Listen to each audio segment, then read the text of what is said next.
지난 두 번의 시간에 걸쳐서 믿음의 조상들, 세상은 할리우드 영화에서 보면 세상에서는 그 영웅을 좋아하잖아요. 세상에서는. 근데 성경에서는, 특히 우리 하나님은 이런 사람들이 영웅이다라고 얘기해 주시는 거예요. 믿음의 조상들, 우리의 선조들, 그 사람들을 히브리서 11장 믿음장에 가득히 우리에게 보여주셨습니다. 막 날아다니고 로켓 쏘고 슈퍼 빔을 쏘고 이런 사람이 영웅이 아니라, 여기 보이는 세상에서는 보잘것없는 사람처럼 보이는 이런 사람들이 하나님 편에서는 진정한 영웅이다. 그리고 이런 사람들이 우리의 믿음의 조상이 된다라고 우리에게 얘기를 해주고 있으면서, 이 사람들이 한 명도 빠짐없이 다 믿음을 통해서 믿음을 받고 그 소유한 믿음으로 인생을 산 사람들이다 라고 얘기해 주는 겁니다. 그러면서 이 믿음은 분명히 실체고 존재하는 증거를, 확실한 증거를 가지고 있는 것이고, 그리고 오늘 12장 출발부터 나오는 것은 믿음은 만드신 분이 계시다는 거예요. 그게 바로 우리 예수님께서 믿음조차도 만드신 분이시다. 1절 이렇게 시작합니다. 그러므로 이렇게 큰 구름 같은 증인들이 또한 우리를 둘러싸고 있으니 우리가 모든 무거운 것과 너무 쉽게 우리를 얽어맺는 죄를 떨쳐버리고 인내로 우리 앞에 놓여있는 경주기를 달려가자. 자, 지금 믿음의 조상들을 쭉 나열하고서 그 많은 사람들이 지금 우리 뭐 축구 경기 아니면 올림픽 뭐 마라톤 같은 달리기 경기를 하면은 이제 올림픽 경기장에서 이렇게 관중석들이 내려보면서 그걸 관중하지 않습니까?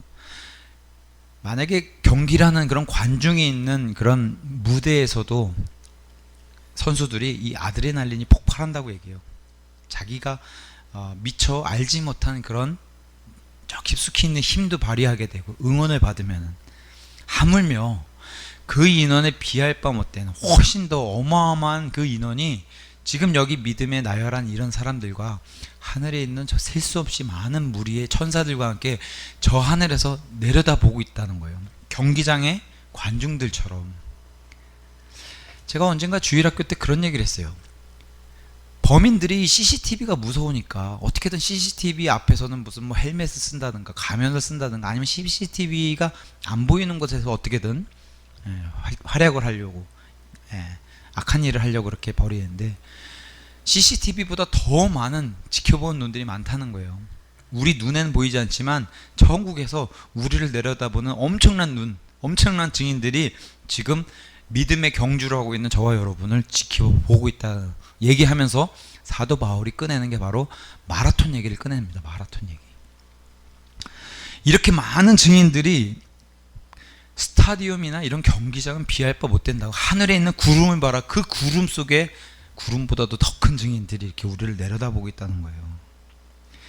그러면서 너희가 이 믿음의 경주, 뭐 사실 안 믿는 사람들도 이 마라톤은 인생의 경주, 인생의 마라톤, 인생에도 비유해서 얘기하기도 하고, 어떤 고난과 역경을 이겨내는 곳에서도 비유해서 얘기를 하지만, 그래 그 정도로 마라톤은 힘들다는 종목 중에 하나입니다. 우리나라도 뭐 이봉주 선수라든가 황영조 선수 맞죠? 최초의 마라톤 금메달리스트 황영조, 그 다음에 이제 이봉주 선수, 이제 기록은 이봉주 선수가 가지고 있고, 금메달을 참 많이 따는 나라이기도 해요. 대한민국은 뭐 올림픽 나가면 그래도 한 10위 정도, 경제력과 동일하게 10위 정도의 그런 뭐 스포츠 강국이기도 합니다. 근데 그렇게 금, 은, 동 메달을 많이 따도 사람들 머리에 각인되는 최고의 금메달 아니면 메달리스트는 누구라고 생각하냐? 그 당시 올림픽에서는 황영조와 이봉주를 꼽았다고 얘기해요. 그 정도로 마라토너에게 사람들이 주는 권위와 영광과 뭐랄까요, 이 추앙은 마라톤이 얼마나 힘든지, 지켜본 사람도 얼마나 힘든지를 알기 때문에 마라토너들 꼽는다고 그렇게 얘기를 합니다. 이 마라톤의 유래에 대해서는 과거 그리스와 그 페르시아와의 전쟁 중에, 이제 우리가 알다시피 아시리아, 바빌론, 그 다음에 메데 페르시아를 지나서 이제 그리스 시대로 넘어가는데, 페르시아에서 그리스 시대로 넘어가는 그 시기쯤에 이제 그리스와 페르시아의 전쟁 가운데 마라톤이라고 하는 지역에서 전투가 붙어가지고 그 지역에서 승리를 한 군사가 바로 군대가 그리스 군대였어요. 그래서 그 뭐 세상에 알려지기로는 어떤 사람이 이 승전보를 들고서 뛰었다는 거예요. 마라톤에서 자신의 조국까지 뛰어가지고 멋지게 승전보를 알리고 목숨이 다하는.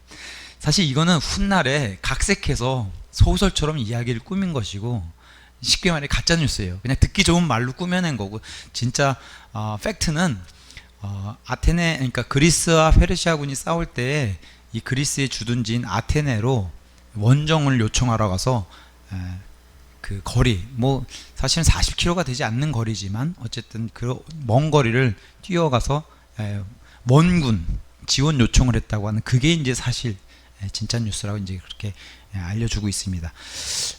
페르시아가 패를 했어요. 그 전투에서, 마라톤 전투에서 페르시아가 졌고, 그래서 그 페르시아의 후예인 이란이라는 국가가 지금 페르시아의 후예인데, 실제로 다른 나라들이 뭐 올림픽이나 아시안 게임을 열 때는 마라톤 그 종목에 참가는 하지만 본인들이 테헤란에서 아시안 게임을 열었을 때는 마라톤이라는 종목 자체를 없애버렸어요.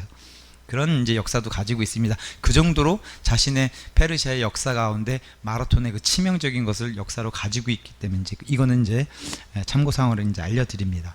자, 마라톤은 단거리 선수들처럼, 단거리 선수는 순식간에 순발력, 그다음에 폭발력인 스피드, 이런 것들을 순식간에 내는 단거리 선수들이 아니라는 거예요. 마라톤은 끊임없이 끝까지 달려야 하기 때문에 가장 필요한 게 인내, 지구력, 이런 것들 요한다는 거예요. 근데 이 인내와 지구력은 마라톤과 동일하게 믿음도, 인생도 동일하게 이걸 요구한다는 거예요. 제가 오전에도 그런 말씀 드렸지만 하나님은 이 믿음의 마라톤 경주에서 승리하길 바라세요. 계시록 7교회가 하나님이 요구하시는 건 뭐예요?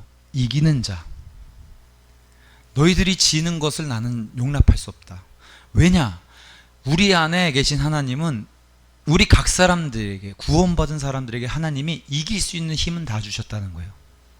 이 힘을 활용하지 못해서 지는 거는 우리 탓이라는 거예요. 그렇기 때문에 분명히 승리할 수 있는 힘은 다 주셨기 때문에 너희가 다 승리하길 원한다.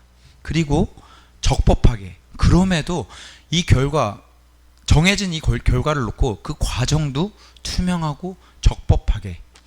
실예로 세상에서 마라톤 게임을 하면 별별 사람들이 다 있다는 거예요.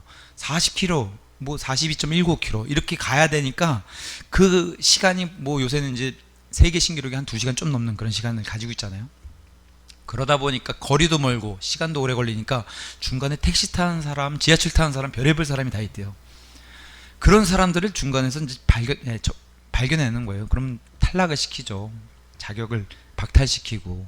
이건 적법하지 못하는 거예요. 그렇게 해서 메달 딴들 인정을 못한다는 거죠. 세상에서도 그렇게 이제 그런 식으로 이제 자격을 박탈을 시키는데, 하나님의, 심지어 하나님의, 하물며 하나님의 일은 더더욱 투명하게, 정당하게, 믿는 사람, 하나님 앞에서도 우리가 투명하게, 그리고 믿지 않는 사람들이 봐도 저 사람 참 사는 모습이, 저 사람을 보면 정말 예수님을 믿고 싶다, 저 사람을 보면 진짜 하나님이 계신 것 같다, 이런 식의 믿음의 경주를 하라고 이제 하나님이 요청하신다는 거예요.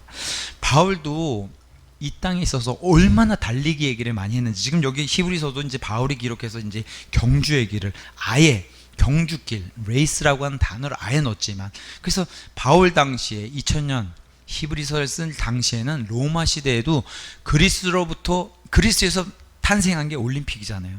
그래서 지금도 올림픽 점화하면 그리스 여신 그거 입고서 그리스 아테네부터 시작하잖아요. 아테네 그리스 신들이 불을 줬다고 해서 그게 참 종교적으로 보면은 그리스 신화예요. 그리스 신들로부터, 제우스로부터 불을 받아서 그렇게 올림픽 경기를 치르는 건데, 어쨌든 그 올림픽이 바울 시대에도 있었단 말이죠. 그래서 트랙을 도는 이 마라톤 경기처럼, 그러니까 사람들이 열광했던 건 분명해요.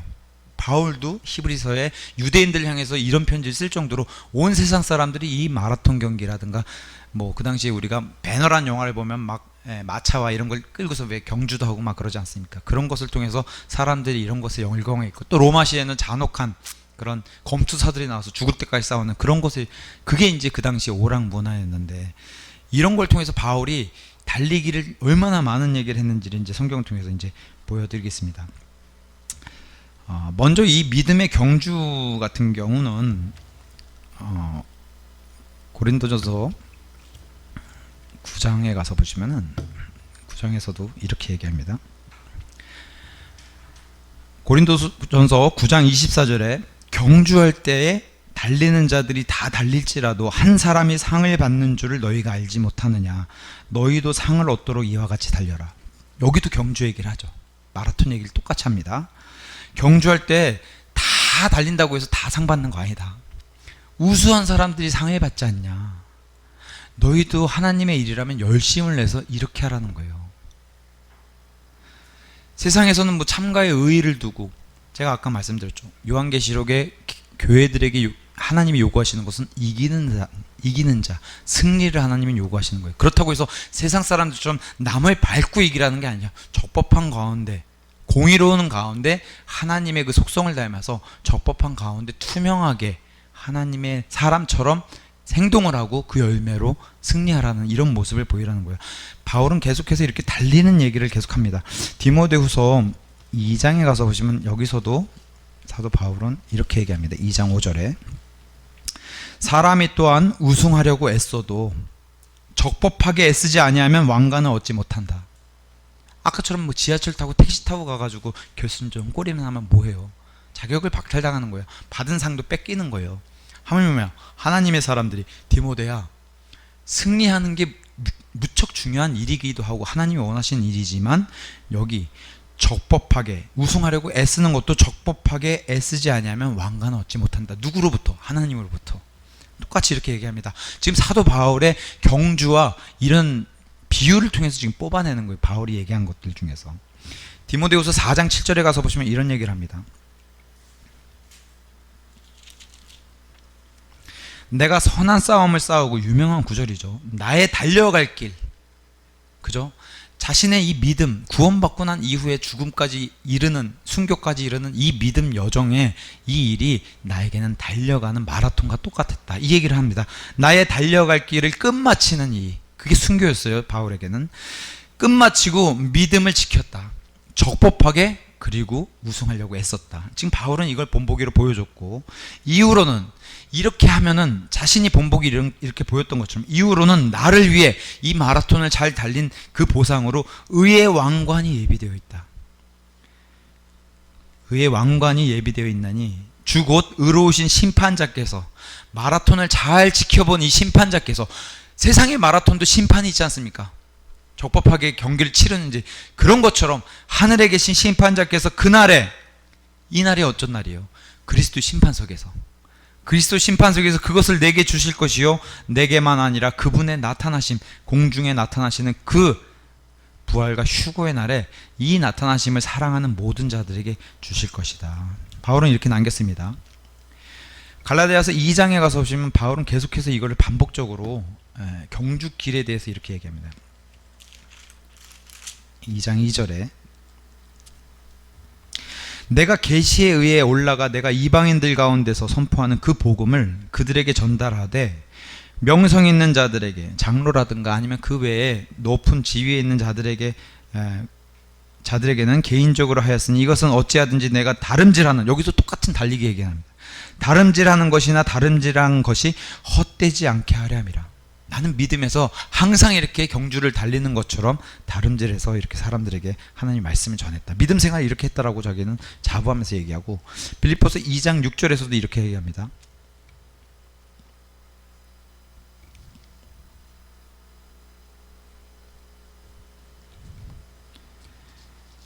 (2장 16절이네) 2장 16절에 15절부터 읽겠습니다. 이것은 너희가 흠없고 무해한 자를 곧 구부러지고 비뚤어진 민족 가운데서 책망받을 것이 없는 하나님의 아들들이 되게 하려 함이라. 그러니까 똑바로 행동하라는 거죠. 그런 민족 가운데서 너희가 세상에서 빛들로 빛나며, 그래서 16절에 생명의 말씀을 제시하나니 이로써 나는, 사도 바울인 나는 내가 헛되이 다름질 달리기 하지 아니하고 헛되이 수고하지 아니한 것에 대해 그리스도의 날에 기뻐하리라. 내가 이 땅에서는 고군분투하고 이렇게 애써 달렸다. 마라톤 뛰는 저 선수들처럼 바울은 계속해서 말씀 곳곳에다가 내가 달려가는 나의 믿음 생활을 이렇게 곳곳에다 기록을 해놨습니다. 이 정도로 이 마라톤과 흡사한 모습에 대해서 바로는 이렇게 해서 이제 자기의 사역을 드러냈습니다. 마라톤은 단거리 선수들은 뭐 어느 선수들 보니까 막 목걸이도 이렇게 주렁주렁 달고 막 그렇게 달리더라고요. 근육도 우락부락하죠. 단거리 선수들은, 특히 100m 선수들은 그래요. 이 근력을 키워야 되니까. 그래야지 순간적인 스피드를 낼 수 있으니까. 근데 마라톤 선수들은 우리가 다 알다시피 거의 다 챔피언들이 다 아프리카 선수들이에요. 그리고 다 삐쩍 말랐어요. 동일하게. 왜 그래요?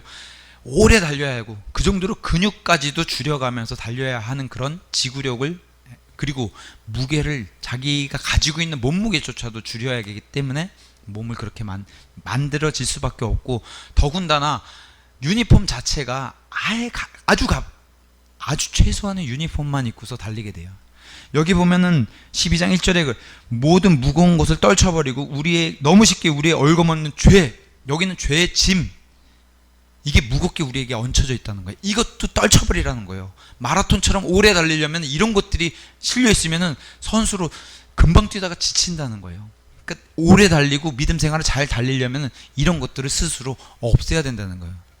아주 가볍고 간단한 유니폼만 입고 뛰어갈 수 있을 정도로, 이런 식의 이제 주문을 하면서, 그러면서 그냥 달리는 게 아니라고 성경은 얘기합니다. 그냥 달리는 게 아니라 우리에게는 분명히 목표가 있다. 목표.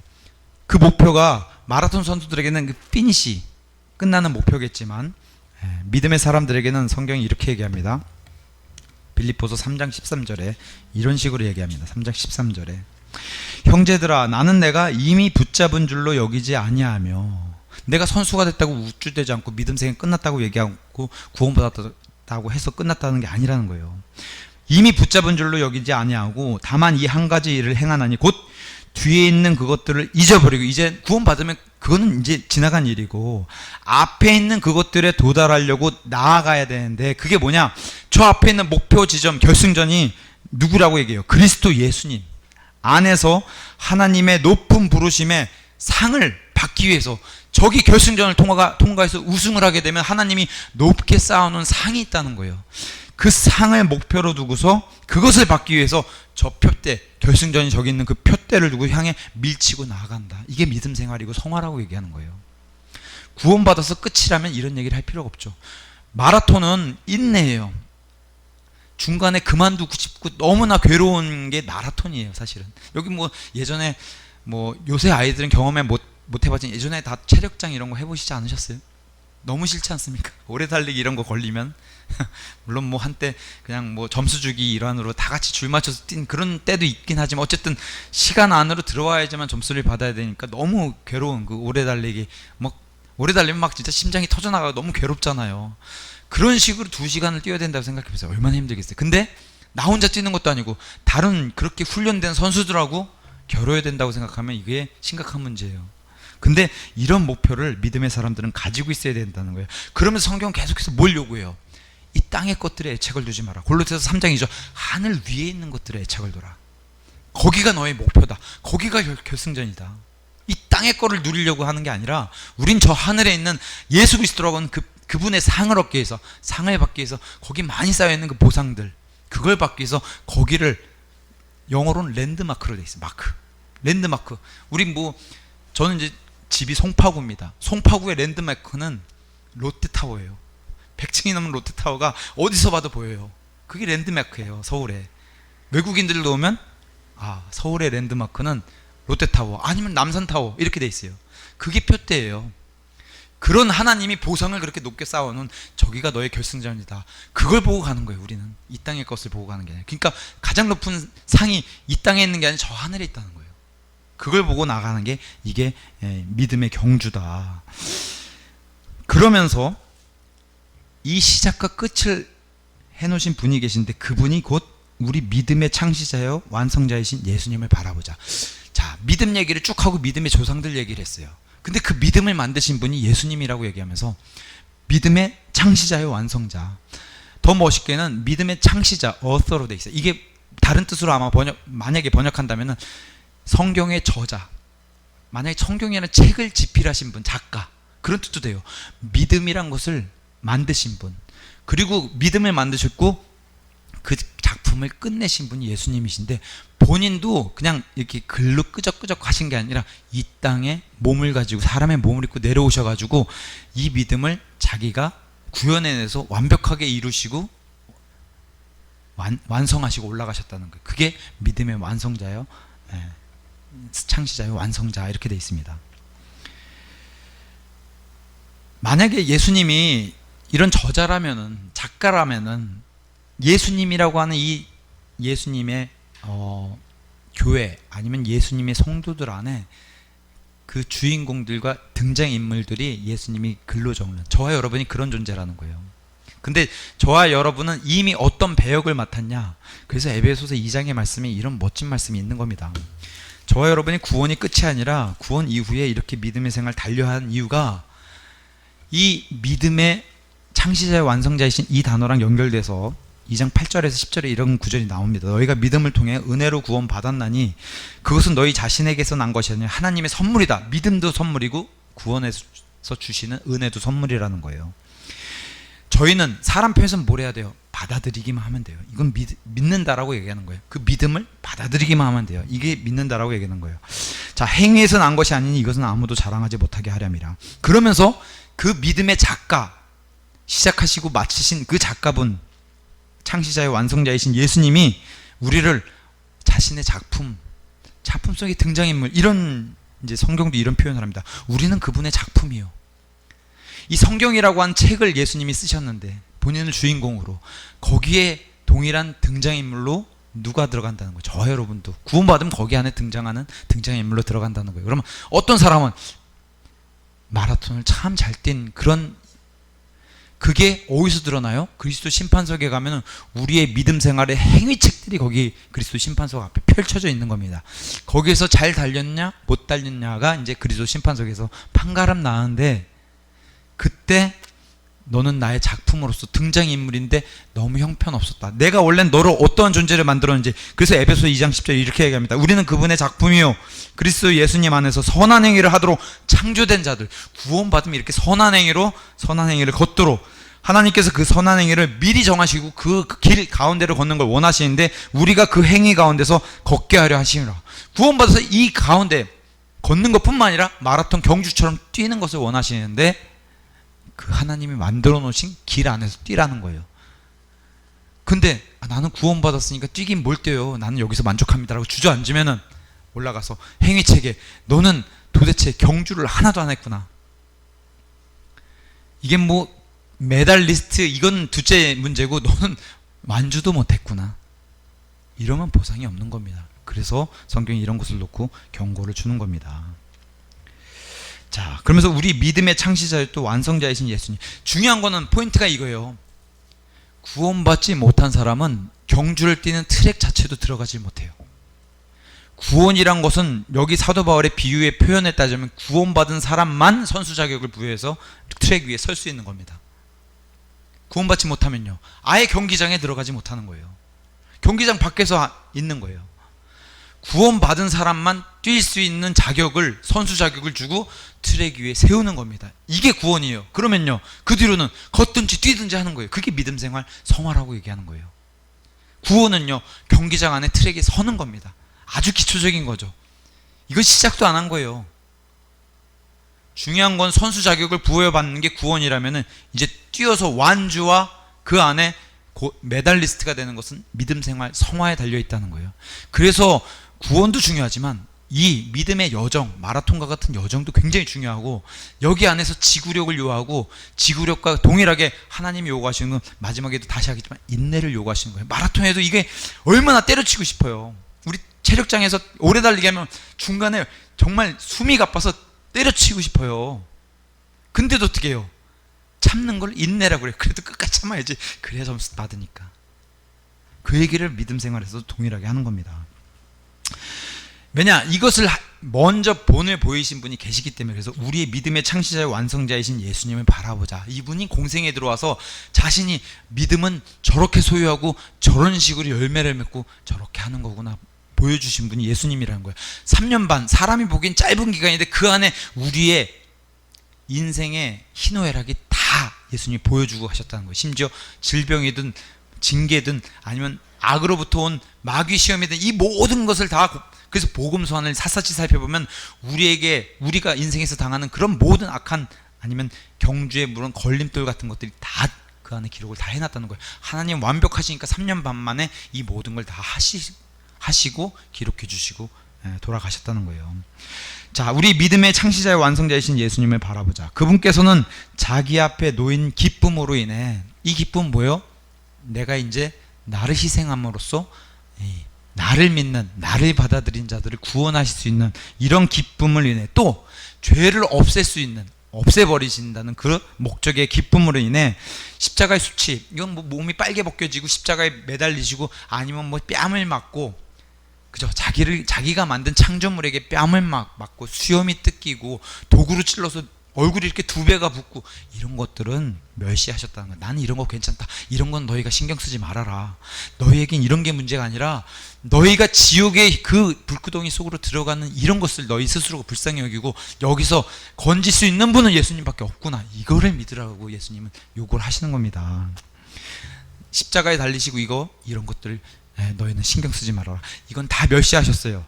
그리고 십자가를 예수님도 마라톤으로 견디는 것처럼 견디셨다고 얘기하는 거예요. 인내가, 예수님도 인내의 본을 보이셨다고 얘기하는 겁니다. 그 어떤 마라톤보다도 고통스러운 게 십자가예요. 십자가의 고통은 인간이 느낄 수 있는 가장 큰 고통을 느끼는 형벌이 십자가라고 성경, 인류 역사상의 가장 큰 형벌이 십자가라고 얘기하는 겁니다. 인간이 느낄 수 있는 가장 큰 고통을 느낄 수 있게 만든 게 형벌이 바로 십자가이기 때문에. 근데 그걸 견뎌내셨다는 거예요. 예수님도 인내로. 그러면서 그걸 견디고 났더니 그 이후에는 예수님조차도 부활하시고 나서 하나님 왕자 오른쪽에 이 시간 이후로는 계속해서 앉혀졌느니라.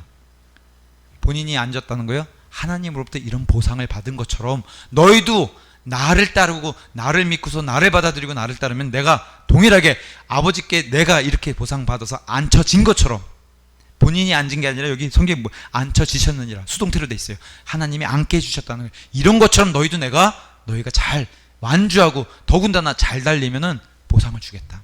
메달 주겠다. 금은 동메달 주겠다. 이 얘기를 예수님도 동일하게 하시는 겁니다. 예수님이 이 땅에서 당하신 수치 한번 보세요. 일단 죽음의 수치, 하나님이신데 죽음의 수치를 당하셨어요. 그런 시험도 당하시고, 또 사탄 마귀, 이 창조물이 뻔히 자기가 창조되고 자기를 만드신 창조주인 것을 알면서도 와서 시험을 했어요. 그래서 사탄의 시험, 자기를 따르겠다라고 목숨 걸고 따르겠다고 한 제자들의 배반의 수치도 당하셨어요. 이 땅에서.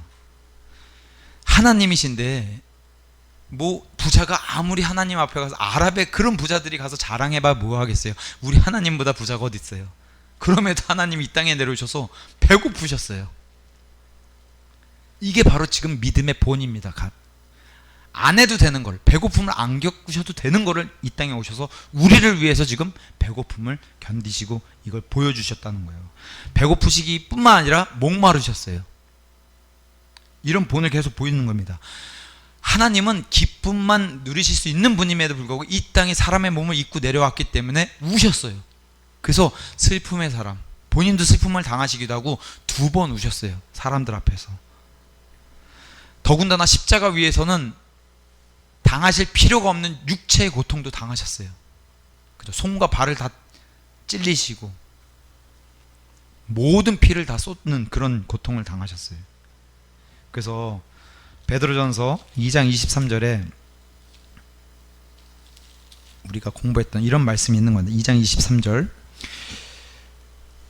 그분께서는 22절부터 죄를 짓지 아니하시고 입에 교활함도 없으셨으며 자신의 창조물에게 욕을 당하시되, 예수님 입에서는 맞대요 욕이 안 나갔다는 거예요. 그게 인내로 견뎌내시는 거예요. 다 욕을 당하시되 맞대 욕하지 아니하시고 고난을 당하시되 위협하지 아니하셨으며 오히려 의롭게 심판하시는 분께 자신을 맡기셨다. 세상에 잘난 사람들 보세요. 내가 누군 줄 알고 감히 나한테 이래. 그러지 않습니까?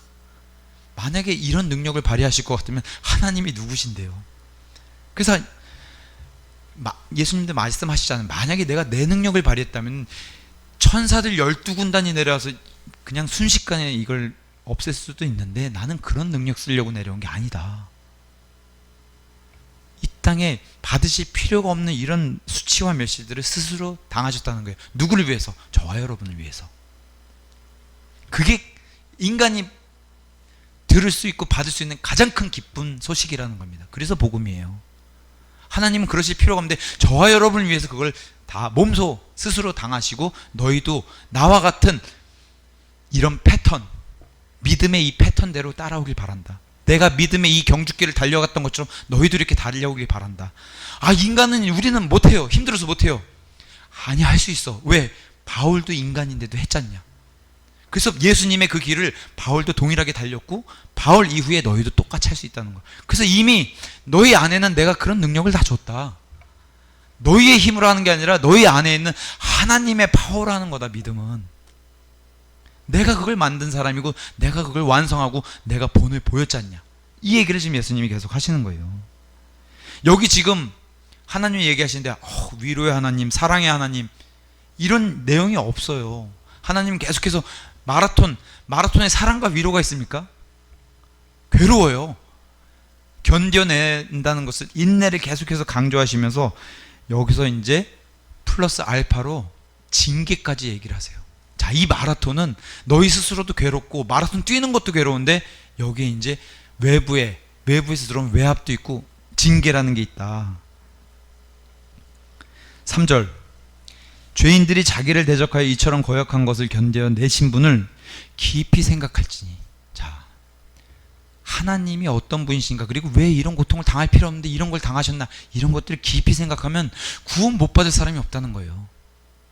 그래서 항상 죄인이 구원받을 때는 깊이 생각하는 겁니다. 믿음의 사람들이, 구원받은 사람들이 성장할 때는 이런 것들을 깊이 생각하고 묵상할 때 그분과의 깊은 교제를 나눌 수 있고 성장하는 거예요. 깊이 생각하는 게 중요하다고 얘기하면서, 이것은 너희가 너희 생각 속에서 지치고 기진하지 않게 하려 함이라. 너희 힘으로 하려다 보면 지치고 기진하고 포기하기 마련이고 마라톤 그만 뛰고 싶은데, 그럴 때는 너희의 힘이 아니라 너희 안에 있는 나를 끄집어내라. 내가 일할 수 있도록. 이게 바로 예수님이 깊이 생각하라고 하는 얘기를 하시면서, 너희가 죄와 싸우되 아직 피 흘리기까지 대항하지는 아니하였느니라. 이것은 히브리 편지를 받는 히브리 성도도 마찬가지고요. 교회의 대다수, 아무리 로마 제국 치하에 있었던 교회들일지라도 피 흘리면서 대항한 사람들은 일부라는 거예요. 모든 사람들이 그렇게 대항하지 않고 2000년 교회 역사 가운데 많은 교회 성도들이 피 흘리면서 대항한 사람은 숫자가 많지 않다는 거예요. 저와 여러분도 마찬가지죠. 우리가 예수님 믿는다고 해서 어떤 피를 흘리겠어요?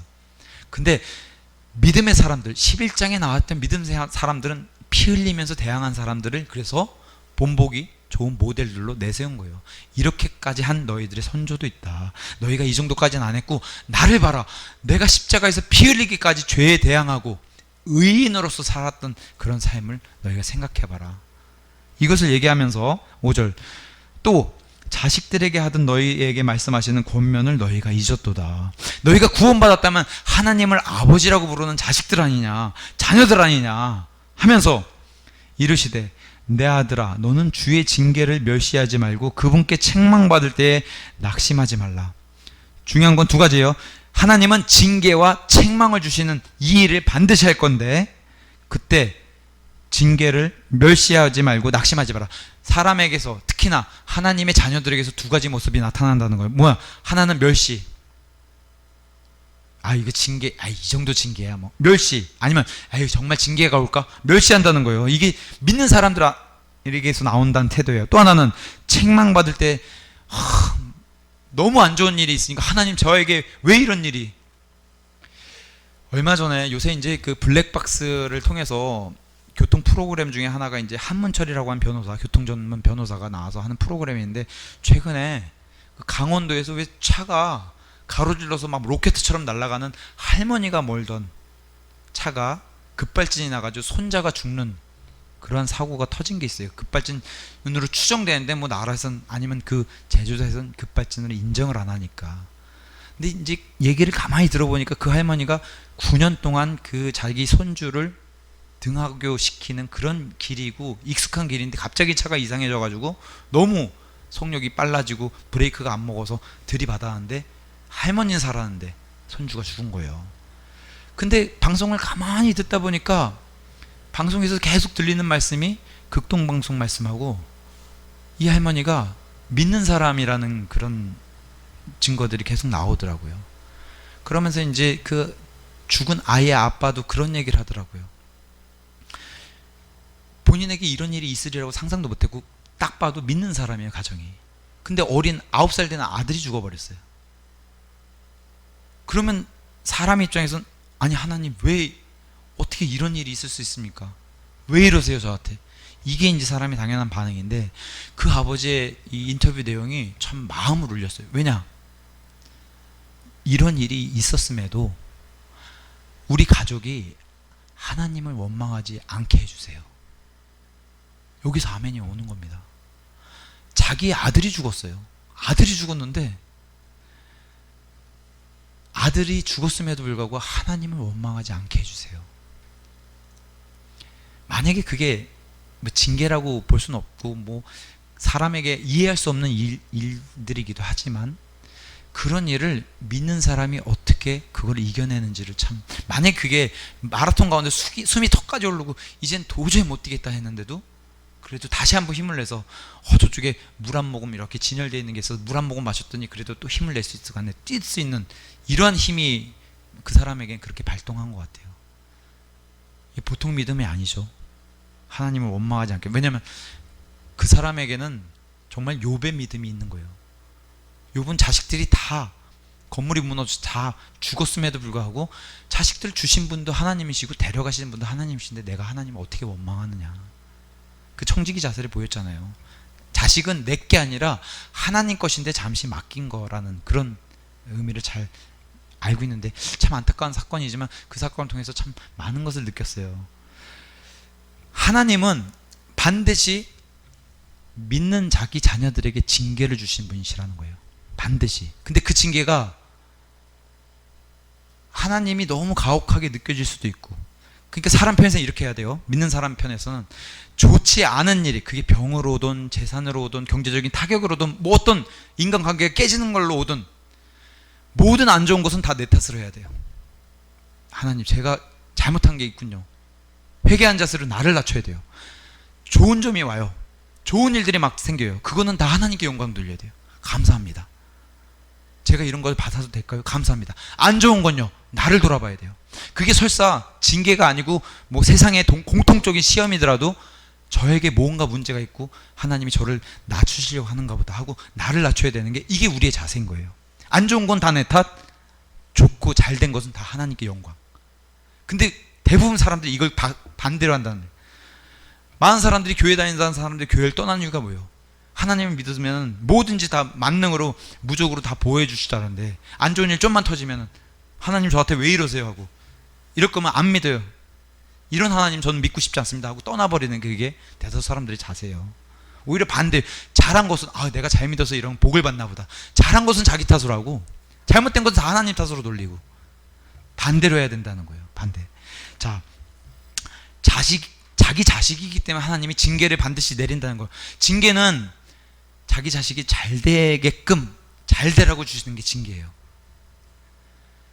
우리는 인생에서도 알고 성경도 또 유대인들의 자녀들 교육 방식에서도 알 수 있듯이 자녀는, 유대인 특히나 매를 안 드는 교육은 교육이 아니라고 생각해요.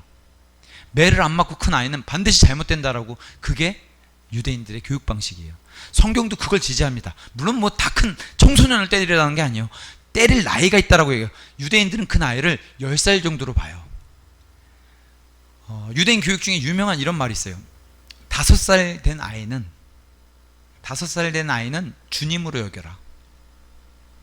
10살 된 아이는 종으로 여겨라. 매를 들으라는 거예요. 10살 정도에 된. 15 정도에 된 아이는 이제는 친구로 대해라. 그때는 매를 두면 안 된다는 거예요. 대화로 해야 된다는 거예요. 벌써 청소년 나이가 되면. 근데 청소년기로 넘어가는, 유아기에서 청소년기로 넘어가는 그때는 반드시 매를 들어서 잠언의 말씀처럼 매가 지옥에서 그 혼을 건질 정도로 그 아이에게는 하나님의 이런 방식으로 이제 치리를 하라고, 훈육을 하라고 이제 성경 그렇게 알고 있는데, 얘기해주고 있는데, 하나님의 훈육 방식도 똑같다는 거예요. 주님의 자녀는 자녀에게 그렇게 인간들의 부모들도 훈육하듯이 하나님도 반드시 징계를 내리고, 근데 그런 징계를 멸시하거나 아니면 이런 징계를 받았을 때 아우 이 안 좋은 일이 왜 이렇게 생기냐고 낙심하지 말라는 거예요. 상황은 안 좋더라도 아까 그 교통사고 아들이 잃은 아버지처럼 상황은 안 좋은데 낙심하기보다는 하나님을 원망하지 않게 해주세요. 그럼 그 사람은 분명히 하나님이 회복시켜 주세요. 그죠? 반드시 회복시켜 주십니다. 더 좋은 거를 욥은 더 좋은 걸 받았잖아요. 하나님께 자신의 잃어버렸던 아들, 그 아들 자녀들을 고스란히 다 똑같이 받은 그런 것처럼. 자, 주께서는 6절에 중요한 게 자신이 사랑하는 자를 징계하신다는 거예요. 여기서 예외된 자는 없다는 거예요. 또 자신이 받아들이는 아들마다 채찍질 하신다는 거예요. 그러면은 잘하고 있는 아들도 더 잘하라고 징계하시고 채찍질 하신다는 거예요. 나는 잘하고 있는데 왜 때려요? 여기서 예외인 사람 없다는 거예요. 하나님은 반드시 자신이 사랑하는 자, 그러니까 징계가 없으면은 성경은 뭐라고 얘기해요? 사생아라고 얘기해요. 부모가 하나님이 아니란 걸 다시 한번 체크해봐라. 우리 하나님은 아버지처럼 우리를 불쌍히 여기시고 어머니처럼 돌보시는 분이세요. 하나님 어머니는 필요 없으세요. 하나님 아버지께서 그 두 부모의 그 아버지 어머니 역할을 다 하신다는 거예요. 하나님은 이 두 역할을 다 하신다는 거예요. 하나님 어머니는 필요 없어요. 진짜 어머니 같은 마음이 필요 없다는 게 아니라 하나님은 그 어머니 마음도 하나님이 다 베풀어 주신다는 겁니다. 잠언 3장 11절 12절 이걸 한번 보시면은 이렇게 기록되어 있습니다. 똑같은 이 말씀이 잠언 말씀이에요. 내 아들아 주의 징계를 멸시하지 말고 그분께서 바로 잡아주시는 것에 실증내지 마라. 여기 잠언에 지금 바로 잡아주신 얘기를 히브리서에서 뭐라고 얘기했어요? 채찍질로 얘기했어요. 그러니까 채찍질은 바로 잡아주는 거예요. 자녀를. 그 얘기를 지금 하나님이 인간 아이들에게 이렇게 교육하는 것을 하나님도 동일하게 하신다는 거예요. 12절에 잠언 3장 12절에 주께서는 자신이 사랑하는 자를 바로 잡아주시되, 이게 징계예요.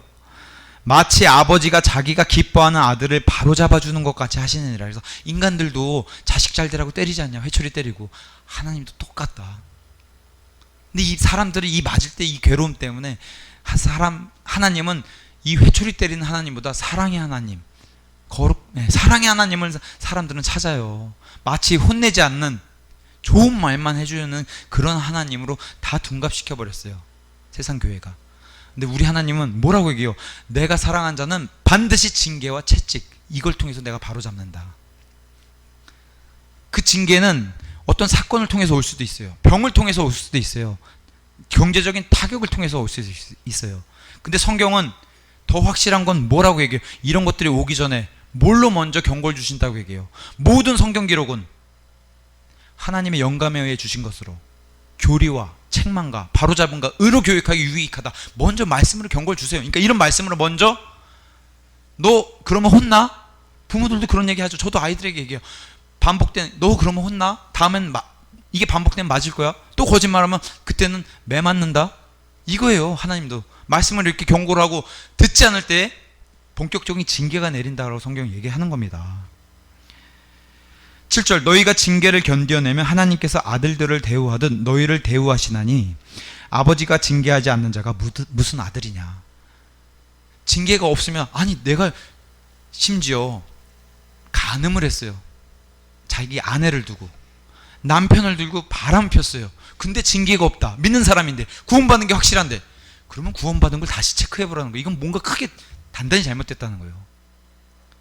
제가 우리 요새 이제 독립침례교회 안에 이제 돌아가신 그 일대 번역자, 아니 성추행을 벌이고 구원받으신 분이고, 말씀을 선포하시고 좋은 성경을 알리시고 심지어 번역까지 하셨는데 성추행을 했어요. 그런데도 징계가 없다. 이런 거 심각하다는 거죠. 물론 이제 그분에게 징계가 자신에게 있을 수 있었겠죠. 뭐 제가 모르는. 근데 누가 봐도 그렇게 큰 일을, 심지어 사도 바울은 고린도 교회 음행한 자를 사탄 죽이길 바라잖아요. 그래야지만 하나님이 두려우신 분이시구나. 하나님의 자녀들 구원받은 사람은 이런 일을 행하면 안 되는구나. 이런 것을 본보기로 보이시라고 하나님께 죽여달라 그러잖아요. 그런 징계를 내려달라고 하는 것처럼 이런 것들을. 근데 징계를 견뎌내는 것은 인내가 뒤따른다는 거예요. 우리 마라톤을 인내로 달리듯이 마라톤과 마라톤에 더해서 지금 하나님이 징계의 길을 더하는 거예요. 8절 모두가 징계받는데 참여함으로. 구원받은 사람은 징계에서 벗어날 수 있는 사람은 없다. 하나님의 자녀들은 반드시 하나님이 채찍으로 바로잡기 위해서 회초리를 드신다, 매를 드신다, 징계하신다. 나는 하나님 믿는데 징계받긴 싫어요. 이럴 수는 없다는 거예요. 그리고 우리가 다 알다시피 이 땅에 100% 예수님을 제외한 100% 의인으로 사는 사람은 없기 때문에 다 우리 마태복음 1장에 나오는 그 믿음의 계보 아니면 왕족의 계보에도 다 사람들이 더럽고 냄새나는 그런 일들을 다 벌이는 그런 사람들이에요. 선한 왕들도 하물며 저와 여러분도 마찬가지라는 거죠. 채찍을 안 맞을 수 있는 사람은 없다는 거예요. 우리가 아무리 구원받은 성도라도 여전히 육신에 입고 있기 때문에 늘 하나님을 대적하는 그런 일들이 우리에게서 나오기 때문에 채찍은 맞을 수밖에 없다. 근데 이 채찍 맞을 때 감사하라는 거예요. 우리가 하나님의 자녀이기 때문에 맞는 일이기 때문에. 마귀의 자녀라면 채찍 맞을 일이 없다는 거예요. 나쁜 짓을 해도 전혀 해가 없다는 거예요. 8절 너희에게 징계가 없으면 너희는 사생하여 아들이 아니니라. 마귀 자식이라는 거예요. 그게 중요한 게 뭐예요? 마귀의 자식, 사생아인가 아닌가. 나에게 하나님 아들이 돼야 되겠구나. 하나님의 자녀가 돼야 되겠구나. 이것을 간절히 구하는 사람에게 하나님이 자녀를 주시는, 자녀의 자리를 주시는 거지. 마라톤을 뛸 수 있는 자격을 부여해 주시는 거지. 그냥 공짜로 주시진 않는 거예요. 9절 또한 우리에게 있는 우리의 육체의 아버지들이 우리를 바로잡아도 우리가 그들을 공경하였거든. 그쵸? 우리 육신의 아버지, 우리를 낳아주신 육신의 아버지 어머니들도 우리를 바로잡기 위해서 매를 때리고, 저도 어릴 때 엄청 맞았어요. 특히 거짓말했다고. 어머니가 벼르고 있을 때 왜 그거 있잖아요. 저놈 거짓말하면 한번 크게 혼내줘야 되겠다 했는데 걸리면 어떻게 돼요? 몽둥이 부러질 때까지 맞는 거예요. 그게 지금 벌써 거의 한 40년 전 일인데도 아직도 생생해요. 너무 무서워요. 그렇게 육체의 아버지들이 우리를 바로잡아도 우리가 그들을 공경하였거든. 하물며 영들의 아버지. 이것은 사람 범위를 넘어서는, 저 천상에는 영들, 히브리서에 나오는 영들의 기본적인 개념은 천사들이에요. 하늘에는 정말 셀 수 없이 사람이 상상을 뛰어넘는, 뭐 이 땅의 인구가 한 400억, 500억 된다 하면 그 숫자를 넘어서는 어마어마한 숫자의 천사들이, 그런 천사들의 아버지시라는 거예요. 그런 창조물까지도 다 만드신 그런 아버지. 그리고 그런 영들뿐만 아니라 우리 안에도 영이 있습니다. 맞죠? 사람은 영혼 몸으로 구성되어 있기 때문에 우리 안에도 영이 있어요. 이런 모든 것을 포괄하시는 창조주, 영들의 아버지. 근데 이 영들의 아버지라고 해서 심지어는 사탄도 영이에요. 영적인 존재예요. 근데 그런 존재들의 아버지라고 얘기하지 않아요. 불신자들의 아버지라고 얘기하지 않아요. 불신자들에 가서는 예수님이 정확하게 얘기합니다. 너희는 마귀의 자식이다. 하나님은 너희의 아버지가 아니다. 하나님이 너희의 아버지가 되려면 너희가 믿고 구원받아서 일로 넘어와야지만 하나님의 아들이 된다. 그죠? 불신자들이나 세상에 죄를 저지른 사람, 이런 사람들의 아버지가 된다고 얘기하지 않아요. 여긴 철저하게 의인, 그 다음에 구원받은 사람들, 이런 사람들의 아버지께 우리가 더욱 복종하여 이로써 살아야 하지 아니하겠느냐. 그죠? 육신의 아버지도 우리가 이렇게 공경했다면은 하늘의 아버지는 더 해야 된다는 거죠. 징계를 받아서 그래서 낙심하지 말고 멸시도 하지 말라고 얘기를 하는 겁니다. 바로잡는 일이기 때문에. 그래서 10절에 진실로 그들은 며칠 동안 자기들이, 이 땅에 있는 자녀들은, 그들의 부모들, 땅에 있는 자녀들의 부모들은 자기들이 기뻐하는 대로 우리를 징계하였으나, 심지어는 우리 육신의 아버지 어머니는 잘못 판단해서 우리가 그러지 않았는데, 진짜로 거짓말한 게 아닌데 그냥 맞아 하고서 억지로 때린 그런 경우도 있다는 거예요. 그게 자기들이 기뻐하는 대로 우리를 징계해서 매를 들어서 때도, 그럴 때도 있었다는 거예요. 육신의 아버지나 어머니는 그랬을 수도 있지만, 그러나 그분께서는 우리의 유익을 위해 하시나니 이것은 우리가 자신의 거룩함에 참여한 자가 되게 하려 하심이라. 하나님은 그렇게 오판에서 하시는 분이 아니시라는 거예요. 전지전능하신 분이기 때문에 하나님은 자신의 유익을 위해서, 아니면 뭐 심지어는 매를 들고 싶어서, 그런 하나님이 아니시는 거예요. 오로지 우리의 유익을 위해서, 또 우리가 그분의 거룩함 가운데 걷게 하려고 그런 식으로, 그런 것 때문에 징계를 하시지, 이 땅에 부모들처럼 오판해가지고 때렸더니 나중에는 오히려 부모가 미안해 할 때도 있잖아요. 제 딸이 바이올린 배우러 가는데 지하 2층으로 가자고 계속 얘기하는 거예요. 근데 아니 지하 2층에는 주차장밖에 없는데 왜 바이올린 배우러 자꾸 지하 주차장으로 가자고 그래요. 제가 막 뭐라 했더니 막 닭똥 같은 눈물 흘리고 지하 주차장에 제가 데려가가지고 봐 어딜 가라고 뭐가 있냐고 했더니 막 첫째 딸 자기가 잘못 알았나 보네요. 막 울면서 이제 1층으로 해서 이렇게 해서 갔어요. 그래서 제가 이렇게 데려다 주고서 저쪽에 문이 있길래 글로 딱 통과해서 나가보니까 지하 2층이더라고요. 그래서 제가 나중에 딸 데리러 갈 때 지하 2층이 맞네 미안하다. 아니 왜 아빠한테 아까 얘기하지 않았어. 이게 이제 육신의 아버지의 오판이에요. 혼부터 내고서 나중에 잘못 알고 제가 딸이지만 미안하다고 그러고. 근데 하나님께는 이런 일이 일어날 수가 없다는 거죠. 하나님은 이런 오판할 일이 없으시고 오히려 우리의 유익을 위해서 우리의 거룩한 가운데 걷게 하기 위해서 하나님은 그렇게 행동하신다는 거예요.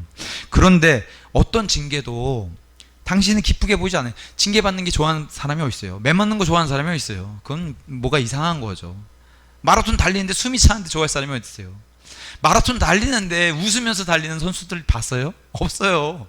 다들 얼굴 보면 다 죽을 것 같은 그런 얼굴로 마지막 결승전 통과할 때 통과하고 나서 웃는 거죠. 어떤 징계도 당신은 기쁘게 보이지 않아요. 뛰는 것도 힘든데 거기다가 징계까지 오니 얼마나 힘들겠어요. 슬프게 보이나 그럼에도 불구하고 그것은 뒤에 그것에 의해 단련된 자들, 마라톤도 잘 뛰고 거기다가 하나님이 징계를 주시고 사랑하는 자는 반드시 하나님이 징계와 책망 주시고 이 사람을 더 단단하게 세워주시려고 하신다는 거예요. 그러면은 이런 사람들에게는 의의 화평한 열매를, 이런 사람들은 많은 열매를 맺는다는 거예요. 그래서 사도 바울의 징계 같은 거 보면은 사도 바울은 육체의 가시를 하나님이 거두어 가시지 않았어요. 계속 남겨두셨어요. 왜? 겸손하게 만들려고. 사도 바울은 너무나 많은 하나님 선물도 받고 은사도 너무 많이 가지고 있고 사도 중에 사도라고 그렇게 평가받았던 그런 사람인데, 그런 사람들에게 육체의 고통까지도 하나님이 가져가시면은 사도 바울이 너무 교만해질까봐 육체의 연약함은 놔뒀어요. 그러니까 자기가 너무 연약한데 그 연약한 건데 하나님의 능력이 더 나가는 것을 고백하잖아요. 그 다음에 요한복음 15장 말씀처럼 우리 하나님은 참포도나무, 거기서 많은 열매를 맺게 하기 위해서 열매 맺지 못한 가지는 치시는 거예요. 가지를 친다니까 어떤 사람, 야 저렇게 떨어져 나와서 구원받았는데도 지옥 간다. 이건 말도 안 되는 성경 해석이고요. 열매 맺지 못하는 가지를 쳐서 열매가 더 풍성하게, 더 달게, 그게 바로 가지치기의 농부의 기본 자세예요. 우리 안의 열매도 마찬가지라는 거예요. 더 열매를 많이 맺게 하기 위해서 육신적인 일들, 세상적인 일들, 이걸 가지치기 하는 거를 하나님은 징계 내린다. 이렇게 징계 내리자면 내가 이런 세상적인 것들은 무거운 것들을 계속 등에 메고서 뛴다는 거예요. 그래서 하나님이 징계를 통해서 유니폼을 가볍게 만들어 주신다는 거예요. 마라톤 잘 뛰게 하기 위해서. 그 다음에 아까도 말씀드렸다시피 하나님은 성경 기록을 통해서 교리와 책망과 바로잡은 의로 교육하신 그것을 성경 기록을 통해서 알려주신다. 그래서 이 말씀을 통해서 바로 잡아주시는 거. 그리고 골로새서 3장 1절에서 3절을 통해서 제가 읽어드릴게요. 하나님께서 이런 채찍을 때리신다는 거예요. 3장 1절에서 3절. 그러므로 너희가 그리스도와 함께 일으켜졌거든 부활됐으면 위에 있는 그것들을 추구하라. 거기에는 그리스도께서 하나님 오른쪽에 앉아 계시느니라. 위에 있는 것들에 너희의 애착을 두고 땅에 있는 것들에 두지 말라. 너희는 죽었고 너희 생명은 그리스도와 함께 하나님 안에 감추어져 있고, 이게 언제 드러나요? 예수님 공중 강림하실 때 그게 이제 완벽하게 드러나는 그날이 온다. 그래서 이런 의의 화평, 잘 단련된 사람은 많은 의의 화평의 열매를 맺게 되는데, 이것에 대해서 잘 뛴 사람들에게는 야고보서 1장 12절에 이렇게 얘기합니다. 마라톤은 인내, 시험을 견디는 사람은 복이 있나니. 야고보서 1장 12절입니다. 이는 그가 단련을 받은 뒤에, 마라톤을 잘 뛰고 하나님의 징계도 잘 받고 단련은 받은 뒤에 주께서 자신을 사랑하는 자들에게 약속하신 생명의 왕관을 받을 것이기 때문이라. 마라톤에서 잘 뛰고 금메달 받는 것처럼 생명의 왕관을 이렇게 받는 것이라고 이렇게 성경은 얘기하고 있습니다. 또 야고보서 3장 17절 18절에서는 이렇게 얘기해요. 그러나 위로부터 난 지혜는, 위에서 하늘로부터 나오는 지혜는 첫째 순수하고 그 다음으로는 화평하다. 그러면서 부드럽고 간청을 잘 들어주며 긍휼과 선한 열매로 가득하고 차별이 없고 위선이 없나니 의의 열매, 성령의 열매, 그리스도의 열매는 화평하게 하는 자들의 화평 속에서 씨가 뿌려졌느니라. 이런 열매를 많이 맺는 사람이 바로 잘 단련된 사람이다 라고 얘기하면서, 이런 사람에게는 마지막으로 디모데후서 2장 12절에 이렇게 사도 바울이 얘기합니다. 디모데후서 2장 12절에 우리가 고난을 당하면, 마라토론을 힘겨워요, 인내를 가지고 지구력을 가지고 견뎌내요. 이런 고난을 당하면 또한 그분과 함께 동치하리라. 이런 보상이 기다린다는 거예요. 이게 우리의 목표가 돼야 된다는 거예요. 이게 우리 결승전이 돼야 된다는 거예요. 지금 당하는 이 고난은 아무것도 아니다. 이것을 통과하면 우리에겐 영원한 하나님이 통치권을 주신다. 이걸 약속해 주시는 거예요. 맞습니까? 마라톤 힘들죠. 마라톤 안 힘든 사람이 어디 있겠어요? 힘들어요.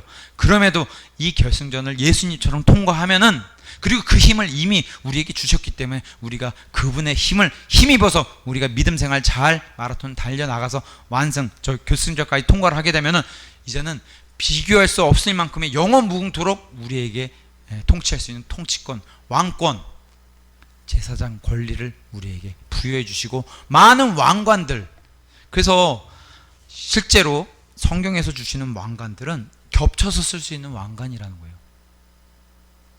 실제로 많은 왕관을 받는 사람들은 겹쳐서 쓴다는 거예요. 그걸 영원 무궁토록 가지고 있다는 거예요. 천국에 가는데 어떤 사람이, 어떤 형제가 다가와요.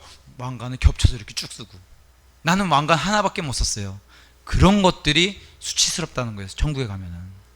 그래서 너희가 적법한 가운데 상을 받기를 위해서 애를 쓰라라고, 힘차게 달리라고 그 말씀을 사도 바울을 통해 주시는 겁니다. 그렇게 해서 모두가 달릴지라도 한 사람이 우승, 그 당시에 올리브 잎으로 엮은 그 우승관을 받지 않습니까? 그런 것처럼 예수님 앞에서 그런 금메달이나 왕관을 받으려면 적법한 가운데 애를 써서 우승하려고 애를 써야 된다. 이게 이제 믿음의 마라톤. 그런 가운데 많은 역경이 있어요. 시험도 있고 하나님의 징계도 있지만 이런 것을 잘 견뎌서 단련되면은 많은 의의 화평의 열매, 성령의 열매, 그리스도의 열매를 맺는 그런 사람이 되고, 이런 사람은 뭐 내가 승리하고 싶지 않아도 승리해야 하는 뭐 엄청난 훈련된 마라토너가 된다는 거죠.